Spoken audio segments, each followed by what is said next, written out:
the Sustainability Management Master's Program, you're answering one simple question. Do you care about your future generation? If you care about your kids, their grandkids, then you care about sustainability. And a sustainability manager is someone who has the tools to make people understand how they can contribute towards developing a sustainable world. We have both part-time and full-time students. Our curriculum is 30 hours. Instead of thesis, we have a research project course and a seminar course which provides them with the kind of research background they will need to be successful in their job. At the same time, sustainability is not always everything about environment. It also relates to the business. They will take a sustainable business strategies course. They will take a project management course. Most of these courses are going to be taught by industry people, the people who are doing sustainability on a daily basis as a part of their job. Any organization that has a large number of employees and has a physical infrastructure, they will have to have a sustainability office. If you have the passion to develop and maintain a sustainable world, come to us and we will help you shape your passion into a career which will create an impact.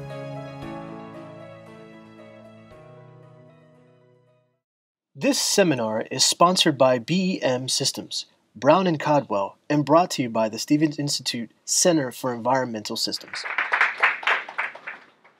All right, thanks for inviting me to come in today. So I'm going to speak about climate resilient water management in New York City. I guess first off, how many of you are familiar with the New York City DEP? A show of hands, I guess. Okay, so maybe like half or so. There's a slide later which I'll actually skip to, and then I'll talk about the agenda. We are the largest combined water and wastewater utility in the United States. We're part of the New York City government. We have 6,000 employees and an annual budget of more than $1 billion. Not to be confused with New Jersey DEP, we have, in New York City, we have New York State Department of Environmental Conservation is the equivalent of your New Jersey DEP, I believe. And they're actually our regulators, so they regulate our drinking water quality and wastewater treatment policies. We deliver almost 1 billion gallons of water per day to 9 million New Yorkers, so that's counting not just in-city New Yorkers, but some of the upstate communities that our aqueducts run through can actually tap into our raw water supply. We protect approximately 2,000 square miles of watershed, including 19 reservoirs and 3 controlled lakes. We have 14 wastewater treatment plants and 96 pumping stations that help get sewage as well as stormwater to those treatment plants. We're actually shifting and calling them wastewater resource recovery facilities, which is harder to say.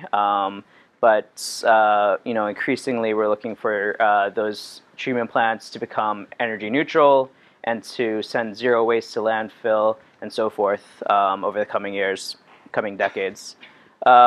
We also have some other environmental protection responsibilities, including enforcing the New York City Air Code, the Noise Code, and regulating hazardous waste.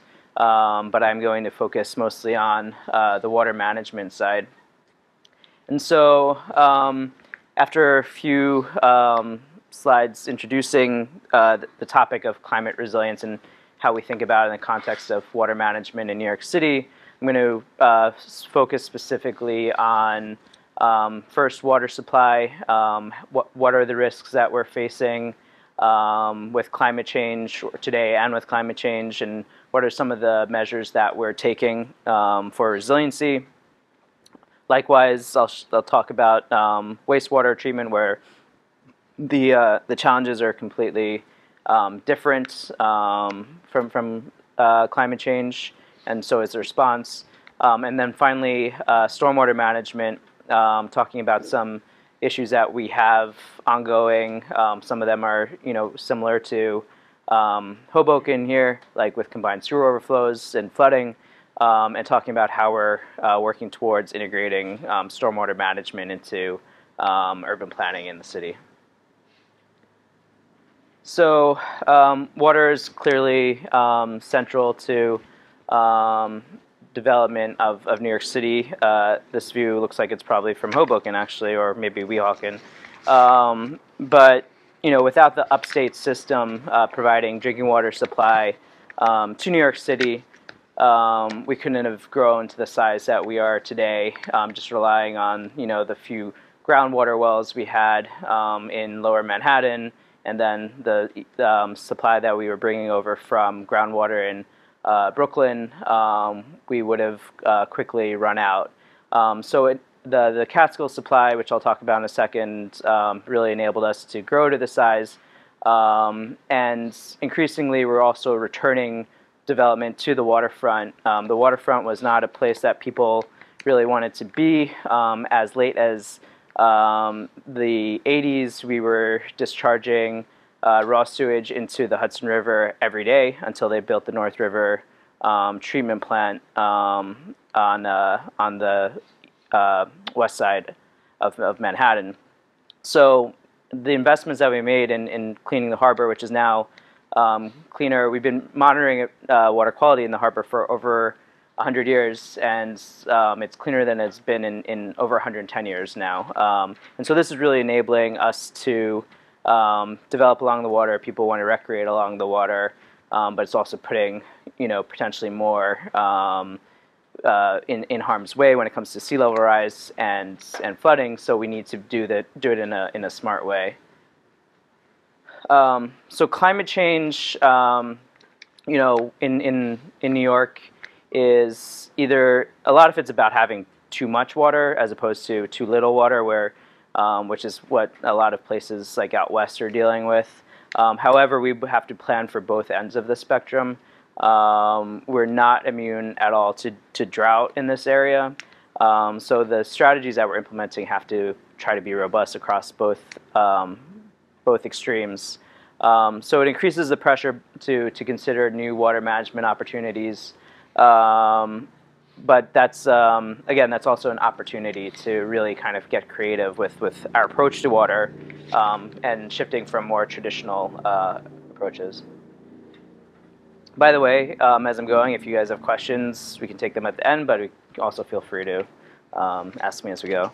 So New York City has a lot of plans to prepare for climate change. We've been, in particular, pretty active since the Bloomberg days, starting with Plan YC in 2007, which was our first plan to really integrate all the things that we were doing across various city agencies to reduce greenhouse gas emissions, plan for sustainable water supply and stormwater management. Out of the Plan YC effort came the Sustainable Stormwater Management Plan in 2008, which led to our Green Infrastructure Plan in 2010.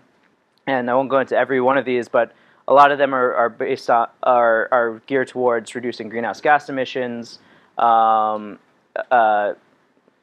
reducing drinking water demand, and protecting critical infrastructure as well as property from climate change.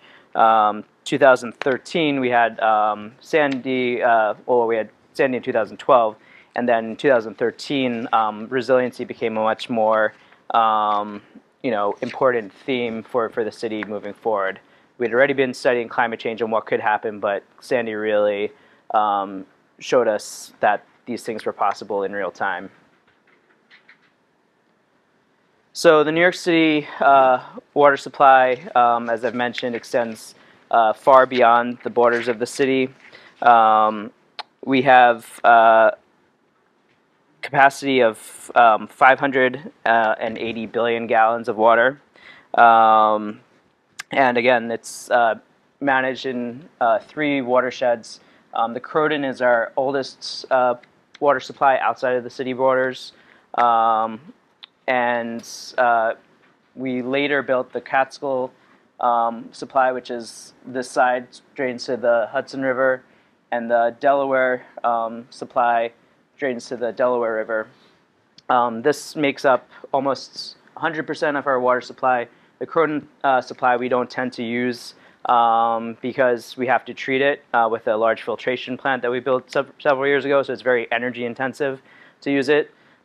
This part of the supply is the I believe largest unfiltered water supply in the U.S., or one of the largest, and it's really critical for us to maintain that quality of water and to avoid building a filtration plant, which would cost billions of dollars to build and a lot to operate, as well as the energy and greenhouse gas emissions associated with it.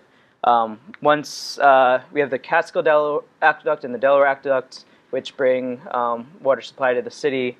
Once it gets to the city, it comes through a series of tunnels. You may have heard a couple of years ago that we completed City Water Tunnel number 3 in Manhattan, which is a redundancy measure, so there already was a tunnel in place.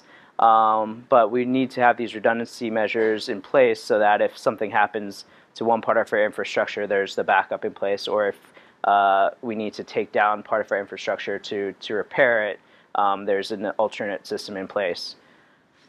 Those ideas of, or those concepts really of redundancy and flexibility are really critical for us, especially when it comes to climate change. A lot of places, have one single source of drinking water supply. Ours is very diversified between our different reservoirs. So if one part of the system were to experience a really heavy rain event or drought, we do have other parts of the system that we can tap into. So drought, as I've mentioned, does happen. This is the Cannonsville Reservoir in 2001. With climate change, it's unclear in some ways whether or not drought will become more extreme. What we do know is that temperature is increasing, which will lead to decrease in the snowpack, which we rely on to fill the reservoirs before the peak summer demand. It also increases evapotranspiration, so there's less water going into the reservoirs. We have a lot of competing demands when it comes to our drinking water system. So we, by Supreme Court decree, share water with downstream communities from the Delaware River. That includes Trenton and Philadelphia. So we have to divert part of our, well, we can't, I guess, take all of the supply. We have to divert part to the Delaware River.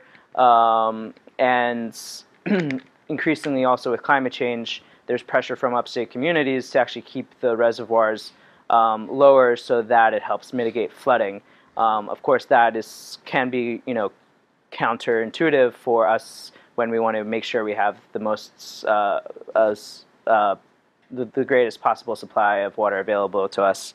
And there's also fisheries and recreation downstream that we have to manage. So we have to be smart about how we plan for this supply to balance these various factors. The good news is we're down in terms of our demand. So New York City population reached a record high of 8.6 million people last year, yet our demand is lower than it's been in at least 50 years. We're at about 1 billion gallons per day in 2018. Back in the 70s and 80s, when the city was in really bad shape financially, even though population had dipped down to quite a bit lower, to about 7 million people, our demand was at 1.5 billion, 1.5 billion gallons per day. Over in the 60s, we had a drought, and so we brought down demand. Pretty much, that was the last time we were anywhere close to where we are now. So one of the reasons that it started dipping so much starting in about the 1990s was, or the 80s really, was metering. So before, people just had a flat charge based on the size of their property. Once you install meters, people pay per volume. It gives them an incentive to save water, so that has a huge impact on water savings. We've also had like fixture replacement programs over the years, and just as new buildings go up tighter, we have great in place to help keep demand down. We also are working proactively to try to bring down demand even further. For instance, working with the city parks and city schools, we've retrofitted spray showers in parks where kids actually have to hit a button to turn it on, and then turns off automatically, and they have to hit it again. Just that, you know, in 400 parks adds up to over 1 million gallons of water per day savings. So when you think about like what seems like small opportunities like that, cumulatively, they can really have a large impact. The other benefit, which you know, a lot of people don't associate, is that this also reduces flow into our sewer systems, which are already overtaxed. So on that note, another program that we are promoting is water reuse, whereby stormwater, gray water, and black water, so anything that comes from you know, any water used in the building can be collected, treated on site, and redistributed in the building for non-potable reuse. So for flushing, for cooling, for other uses that do not need to use water that we've brought, you know, several over 100 miles from the Catskill Mountains. There's about 20 or so systems that we know of that are in place in the city, but we think this could be a real good way to promote, you know, capturing your rainwater. So again, avoiding that from overtaxing the system, saving drinking water that doesn't need to be for flushing a toilet, and so forth. And so we offer a grant currently up to $500,000 for new developments that are implementing these systems. One of the things that's really complicated with this is that there's no standards in place right now, very little in the way of standards, because it's not regulated by the state, because it's not a drinking water supply, it's a non-potable supply. So this is a real big policy hurdle that we're working on right now.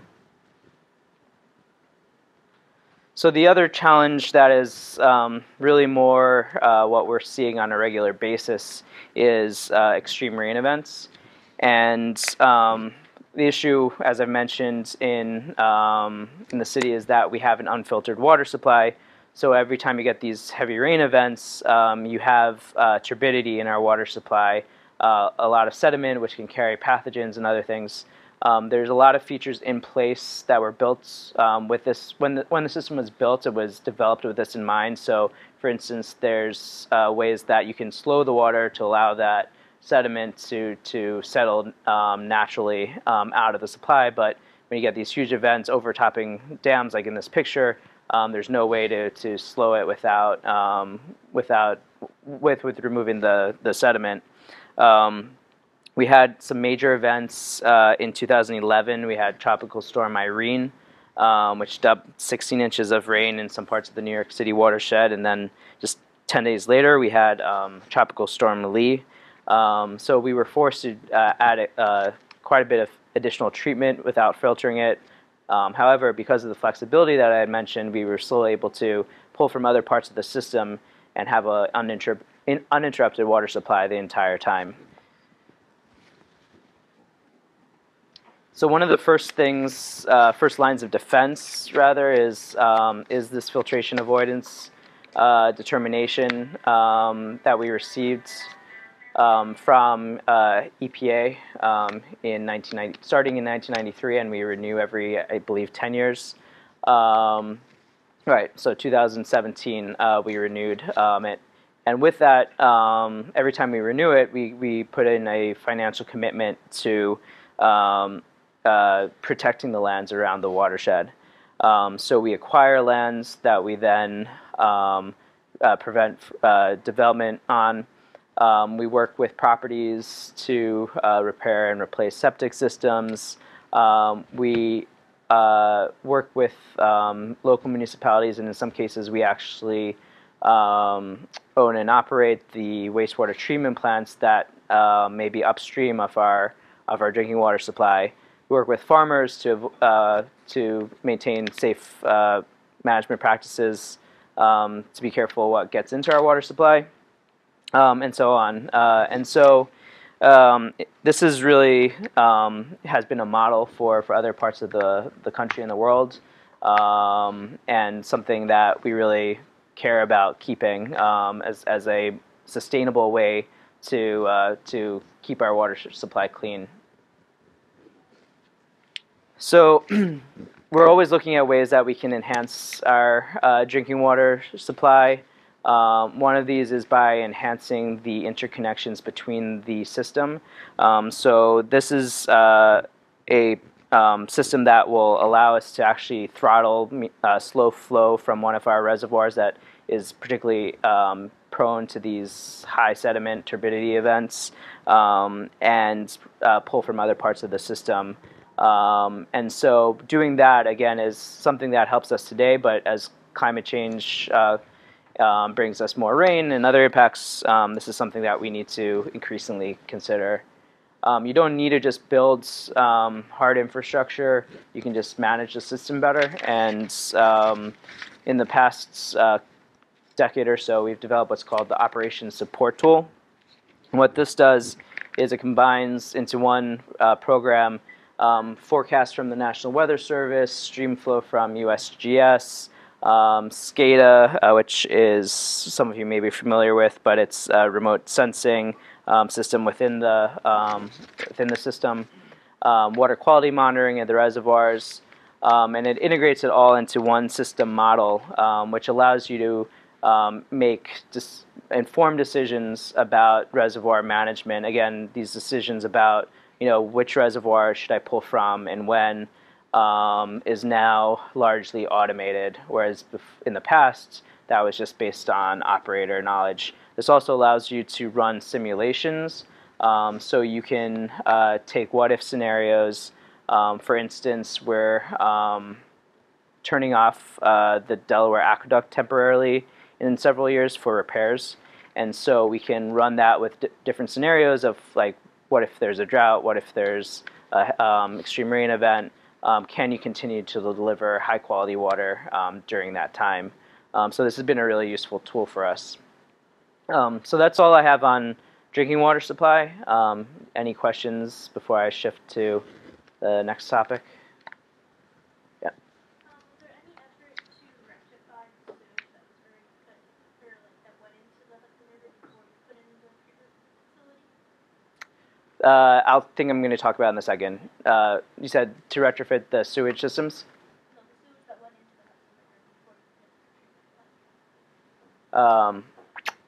Yeah, if I don't touch on that in a little bit, then just remind me, I'll come back to it. Yeah. So not exactly related to climate change, but Yeah. picking up on your comment that it was under a Supreme Court decree that you have to divert the Delaware or allow flows downstream. Yeah. What's that about? It was in 1954, so I wasn't around for it, but it was a court case. I don't have the history. It was right now there's still ongoing negotiations between New Jersey, Pennsylvania, and New York. That Supreme Court case, I believe, set the thresholds that you had to maintain. And but there's still some work between the states to run what's called the Flexible Flow Management Plan, which adds some flexibility so that we're not just sticking to those numbers all the time. So, for instance, if New York City has, and don't quote me on any of this, if New York City has more supply than it needs at any one given time, instead of saying we're only going to give you what the Supreme Court said we have to give you, we'll release more into downstream areas, for instance, to support the recreation and such that goes on the Delaware River. But the main thing was about like saying you can only take this much, and I don't know who exactly brought the case, but it went all the way to the Supreme Court. I guess the second part of that was whether it was for maintaining downstream water supply, potable water supply, or environmental both, but I guess Probably potable water supply at the time, but that's a good question. Yeah. You talked about the on-site treatment of grey water and black water. Any estimate of how many residential units are actually doing that? And if so, like again, do you guys offer them any incentives for doing it? Yeah, so the first ones were in Battery Park City in early 2000s. The Battery Park City Authority promoted, pretty high standards of environmental development or sustainable development in Battery Park City. So the Solaire and the Visionaire were some of the first buildings to do it. They actually predated like any water quality standards or anything. Or incentives, but following their lead, we did adopt water quality standards. Well, did adopt, I should say, water reuse into the plumbing code, and we started offering a 25% credit on water bill because part of your water bill goes towards wastewater treatment, and those buildings are reducing flow to the wastewater treatment plants. Since then, we've started a grant to help cover the capital costs of implementation. But there's still about, we think there's about 7 black water systems and up to 20, including like gray water and stormwater recycling. So it's not a ton that we know of. There might be more than that we just don't know about. Yeah. So shifting to wastewater treatment, this is our 14 wastewater treatment plant service areas. That's a picture of our Newtown Creek wastewater treatment plant, the digester eggs. And what did I want to say about this? As I mentioned, it was until 1987 that we had the North River wastewater treatment plant built on the west side of Manhattan. And until then, or before then, you had extremely high bacterial levels in the Hudson River, which has changed considerably since then. We continue to invest billions of dollars in the system for things like nitrogen removal. Also, one of the biggest drivers right now, which I'll talk about in a second, is combined sewer overflow, which is an issue I know also have in Hoboken. And those issues are really, about right now we've taken care of a lot of the big issues, like with having out of control pathogen levels in the harbor, but we still have these areas of concern, like with nitrogen, and in areas that don't really have a lot of circulation, the water tends to get trapped, and those areas not meeting water quality standards. And so that's where a lot of our investment is going. And you throw climate change on top of it, and this is a risk to our entire system. After Sandy, we had 10 of our 14 wastewater treatment plants damaged or lost power. That released hundreds of millions of gallons of untreated or partially treated sewage. It caused also over $100 million in damage. Surprisingly, we actually fared a lot better than the Passaic Valley Sewerage Commission over here, which is is it in Hoboken or is it Newark? Newark. And also the Bay Park in treatment plant in Long Island. So our treatment plants were back up and running in a couple of days, whereas those ones were down for a couple of weeks and had hundreds of millions of dollars of damage. So we are actually relatively lucky. Part of that is because we have a distributed system. And it's not centralized in one facility, but rather 14 facilities. And because Sandy hit at high tide in the lower part of the lower bay, the treatment plants that were in the East River and and northern parts of the city weren't as badly affected because it was low tide at the time.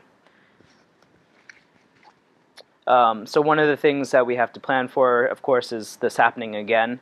If we have another Sandy type event and it happens at low tide at high tide in the East River, it'll be and Long Island Sound will have a completely different situation. We also have sea level rise to consider. About a foot of the flooding that occurred during Sandy was attributable to sea level rise that's occurred since 1900. So in the future, when we have additional sea level rise, a smaller storm could cause just as much or more damage. So one of the first things we did was adopt a design standard, so that seems to be common sense, but it hasn't traditionally been part of standard practice. Is that all of our assets should be elevated above the floodplain, if possible, or flood-proofed if they cannot be elevated. So the design guideline that we issued in 2013 is that we would protect those facilities to the 100-year flood plus 30 inches, which is a high estimate of sea level rise for the 2050s. But as you start getting to the 2080s and later, it becomes more of a middle of the road, if not even a low estimate as you get further and further out. In 2017, the city as a whole developed climate resilience design guidelines, which recommends various degrees of sea level rise depending on your asset lifetime and additional freeboard. So now we're using a standard of 100 years plus 40 inches. And if you look at this map over here, a lot of our facilities, the green dots are wastewater treatment plants, the yellow dots are pumping stations. A lot of them are in the existing 100-year floodplain, which is the blue area, and then those depths become higher as time goes on with sea level rise. So another thing we did immediately following Sandy was issue a strategy to protect all of these facilities, not just the ones that were damaged by Hurricane Sandy, but ones that could be affected by future storms with sea level rise. So we did a complete audit of all of our treatment plants and looked at all the ways that water could get in them and which assets would be affected, again, even if they weren't affected by Hurricane Sandy, and then what's the most practical way to actually protect them. We can't protect everything to the highest standard, but for our most critical equipment, we want to keep it protected. We want to protect it to the highest standard possible. There's other equipment that we might just be able to let it go and replace it if it's not cost effective to protect it.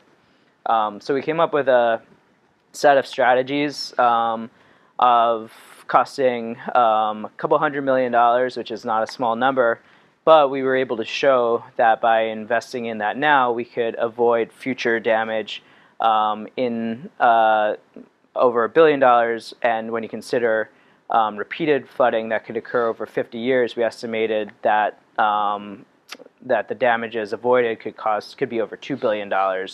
And so this was actually really important for us. It's a business case for climate adaptation, and it's an example which a lot of other people look to try to replicate, because one of the things we don't have a lot of for climate adaptation is funding to go around for all these projects. So we were able to get $161 million from EPA, which had been allocated to Congress through Congress after Hurricane Sandy to implement these measures. So that program is currently underway. And so the last thing I want to talk about is stormwater management. And like Hoboken and other areas that were built, decades ago, the sewage system is combined, meaning that the sewage from the buildings combines with the water collected from the catch basins. It all goes into one pipe, which used to just flow directly out into the river. after after the system was built, they retrofitted it with regulators to divert water sewage to the wastewater treatment plants, but you can't get all of that flow to the treatment plant when you have a lot of rainwater mixed with it. So there's these weirs in that allows it to spill it into the harbor during a rain event to stop the system from backing up into homes and streets, as well as to avoid sending too much flow to the wastewater treatment plant, which can actually wash out the biological treatment process at the treatment plants. So it's a pretty difficult issue, to say the least. It costs us billions of dollars already to try to mitigate some of this, try to capture some of that flow and put it in tanks and tunnels and store it until the rain event is over, and then send it back to the treatment plant. But that is extremely expensive and costs and also incurs a lot of energy and greenhouse gas emissions. So we've started to look at how can we do this more sustainably, and one of the most practical things is to try to undo some of the damage that has been done by paving over the entire city. 72% of New York City is impervious, so that water is just running directly into the sewer system, as opposed to some of these remaining green spaces like Central Park and others, where you're actually able to absorb some of that runoff. So we can't just tear everything up and undo what's been done, but we can look at what the existing, what's going into the system. So we have in these combined sewer areas, we have about a quarter of it is streets and sidewalks. About half of it is private development. We have almost 12% parks. So there's different ways to target different sources of stormwater. For the private development, we have a grant program so that they can implement green infrastructure, which I'll describe in a second, to reduce runoff. And then we work with Department of Transportation and other city agencies to retrofit other parts of the city to reduce runoff into the sewer system. And so a couple of examples are these rain gardens, which we now have thousands of in New York City, and I saw them walking around Hoboken today. And they're just diverting runoff from the street, allowing it to infiltrate into the ground, and then if you have too much runoff in the system, it can go back out the other curb cut. Same with our stormwater green streets. These are just extended more into the street. And then public property retrofits. This is a schoolyard, which I'll show the picture before. We work with a nonprofit, the Trust for Public Land.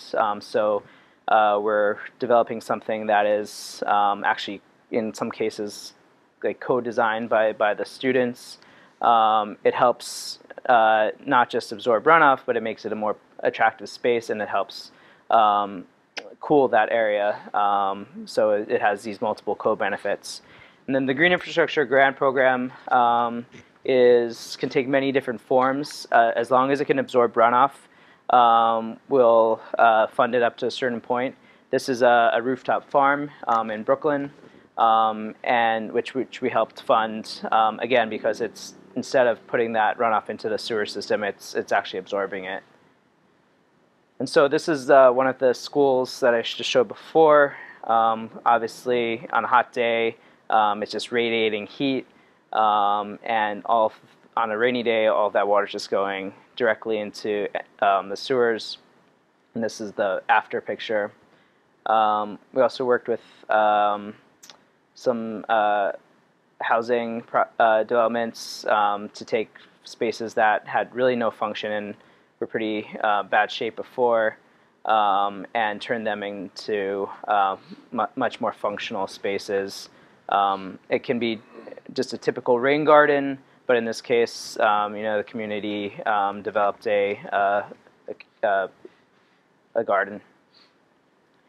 And so the one thing that these green infrastructure projects are not really designed for is extreme events. So they'll help take off about an inch, inch and a half of runoff. But what if you get 3 inches, or if it all falls too fast so that everything's just backing up? And so what we've started to look at is how can we adapt these systems to manage more of these types of events. And we were looking internationally for this. I just met with some folks from City of Hoboken that are also doing some projects locally. So everyone's starting to kind of catch on to these types of ideas. But the project in Copenhagen is very similar in appearance to what we're doing in New York, except it's sunken into the ground. It can fill up with a couple feet of water during a heavy rain event, and all of the drainage from the surrounding area can be channeled into that one area. So it's much more designed with to direct water into the place where it can cause the least damage, essentially. And this is one of 300 planned projects in Copenhagen. They had a extreme rain event in 2011 that caused over $1 billion of damage there. To them it was like they're Sandy, because it was a wake-up call that we need to do things a little bit differently. And they're investing over $1 billion in these projects, taking entire parks and creating spaces that can flood, as well as channeling stormwater runoff into streets and so forth. And so we've been working with Copenhagen since 2015 to see, what could this look like in New York City. This is in Rotterdam, so it doesn't have to be a green space. This is a sunken basketball court. They call it their water square. And there's a school next door, there's a church, and they're using this space. The church uses it for services on Sunday sometimes. The school obviously uses it during recess. But in a really heavy rain event, it can fill up with water and reduce flooding in the nearby areas. So these are concepts that hopefully we can adapt. Space is definitely limited, so it might be a mix of what we're doing now and some underground storage and this in some cases. But the concept is essentially that your sewer system works up until a certain threshold. Usually it's about a 5-year rain event, so about a storm that has a 20% chance of happening any given year. And then you're going to have temporary flooding in your streets and open space, whether you like it or not. So the idea in Copenhagen is that they've set a standard to manage that in open space for a 100-year rain event. And then beyond that, there's still going to be areas that are going to flood, so you have to be able to plan for that and potentially protect houses. So we tend to focus mostly on coastal flooding here, but when you have an extreme rain event, the type of flooding you get, where it floods, is completely different. In some cases, they do overlap, but it requires a different way of thinking about water management. So we actually brought on consultants from Copenhagen to develop a plan like Copenhagen's for what they call their Cloudburst management plan. And we looked at an area in southeast Queens, just north of JFK Airport. JFK is actually right here. And we mapped what would happen in a heavy rain event. This is using relatively simple GIS tools. And you start to get these flow lines, which shows where water will tend to collect. And you can compare it to your historic waterways, and those are a lot of the same areas where there were streams and wetlands which were filled in over the years. Problem is you don't have streams just running under the ground that you can daylight like they did in Yonkers with the sawmill. But what you can do is look at the adjacent streets, the open space, and see what you can do with green infrastructure to try to slow water, to try to store it, and then get rid of it. And this is, again, similar to what was done in Hoboken with the rebuild by design concept, where you're delaying and storing water safely where it can minimize flooding. So the concepts are that we're taking are very similar in some ways. These are local retention areas, retention streets. What we want to be able to add is these larger retention areas, and also thinking about your streets themselves. So streets have a crown in the middle. You can change the way that, in theory, that streets are graded to direct flow where you want it to go. So if you have a median in the middle of the street, you don't have to have two crowned streets around the median. Instead, you could have one side leading to the median and the other side leading to the median, all directing flow into the median if you have green infrastructure there. And so we came up with a conceptual network of green infrastructure projects for this area. The green areas show where we can slow water. The blue areas show where we can convey and store water. And this is very different than how we're actually doing it in practice. Right now our projects are very opportunistic and sort of wherever we can put them in the combined sewer areas, whereas this is about creating this network so that you can out of the system before it gets into the parts where it can cause the most damage. And we have also been working to develop the business case for this in a similar way that we did with the wastewater facilities. We did a modeling study to show what happens before when you have an extreme rain event, and this overlays the infrastructure and the property in the area, and the red spots are where you have the highest risk of having high flood depths as well as a lot of infrastructure property at risk. If we rerun the model, did I step on something? If you rerun the model after you have all these projects in place and take all that volume out of the system, you have a lot less of those red spots emerging, and you can collapse that to come up with your avoided costs, the same way we did with our wastewater plan. And so we haven't had too much success yet in getting funding for this because it's very hard to show how one individual project will mitigate flooding and to make enough of a business case to get the funding for it. But that's something that we're working on. But we do have one pilot project, so actually two pilot projects, but the one that's furthest along is with the New York City Housing Authority at the South Jamaica houses. And we looked along this green space. There's Long Island Railroad, and there's housing, and there's a community garden here, a basketball court, and we just looked at what we can do with these existing spaces to help absorb water. And we worked with the community over this last year to come up with these concepts that aren't that different than what we're doing in some other places, but instead of just letting water infiltrate into the ground, we want to be able to actually lower these areas and create space for water and create a connection between them so that water will flow down into this basketball court at the end, which we want to lower, like the example from Rotterdam, but also put underground storage under it. So we don't want to lower it too much so it's filling with feet and feet of water. So putting the underground storage will help direct water there first, and then only in the really extreme rain events should the court itself fill up with water. And here's what it would look like afterwards. So we're currently designing this and plan to go into construction. Things take a little while, but probably 2 years from now.